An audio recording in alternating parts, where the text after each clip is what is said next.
इतका जसा लोड चालू आहे ना, आमच्या इकडे पाणी तुमच्या बरोबर आमच्या इकडे ऐका तुमच्या बरोबरचेच कर्मचारी त्यांनी अर्धा तास आम्हाला समजून सांगितलं. आपण कोणी बोललं का मध्ये? कोणी बोललंच नाही. त्याला माहिती ना काय झालेलं सुद्धा नाही बोलले. ऐका ना, हे मागच्या वेळेस भांडण झालं, मी तेव्हाच यांना सांगितलं का मी त्याला हात लावणार नाही एबीसीला, कारण की लोक काय करते नंतर पळून जाते सगळे कर्मचारी सांगतात मी कर्मचारी असू तरी अख्खे कर्मचारी याला विचारा, सगळे मागच्या गेटनी पळून गेलती, फक्त एकटा होतो तुम्ही.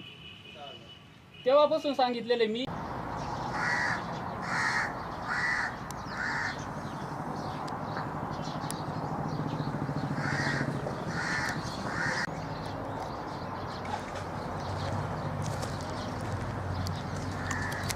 आणि जेव्हा तू येते माहिती ना भांडायला सगळे होते सगळे पळून जाते. ऐका मला काय यांनी प्रश्न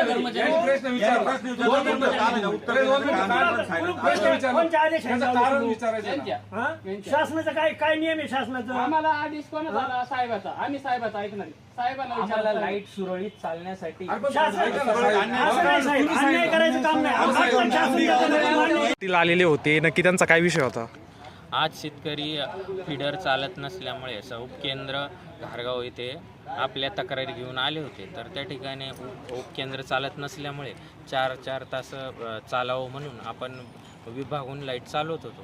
परंतु आता निवेदन दिल्यानंतर 8 तास आपण शेतकऱ्यांना विद्युत पुरवठा देत आहोत. तरी त्यासाठी वरिष्ठ कार्यालयाला तसं कळून मार्गदर्शन घेऊन पुढील कारवाई करू. सर, वारंवार लाईट जाते, ह्याची नक्की काय कारण असू शकतात बरं? काय वारंवार लाईट जाण्याचे फिडर ओव्हरलोड होणे हेच. समजा 5 HP मोटर आहे बिलावर, तर जास्त लोड डीपीवर झाल्यामुळे फिडरमध्ये करंट वाढत आहे. करंट वाढल्यामुळे ट्रिपिंग वारंवार येत आहे. आपल्या वरिष्ठ अधिकाऱ्यांकडून कापणी मागाशी बोलली काय आदेश आलेले आहेत, ते नक्की काही तुम्ही सांगू शकता का? वरिष्ठ कार्यालयाकडून आपल्याकडे 2 उपकेंद्रांची पुढे होण्याची माहिती मिळालेली आहे. तर ते उपकेंद्रातील नांदूर येथील उपकेंद्राचे काम प्रगतीपथावर आहे व घारगाव येथील एक उपकेंद्र प्रयत्नात आहे आता होण्याच्या. ते 2 उपकेंद्र झाल्यावरती काय फरक पडेल? उपकेंद्र झाल्यानंतर शेतकरी तसेच व्यावसायिक घरगुती ग्राहकांना विद्युत पुरवठा सुरळीत होण्यात मदत होणार आहे. सर, आपल्याकडे आता सगळे किती कर्मचारी वर्ग किती आहे आणि अधिकारी किती आहेत आपल्या इथे?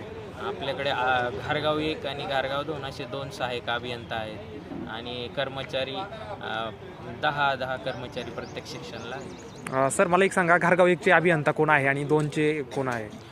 घारगाव कक्ष 1 साठी मी स्वतः संतोष नारायण गायकवाड मला नियुक्त केले आहे व घारगाव 2 साठी थोरात साहेब.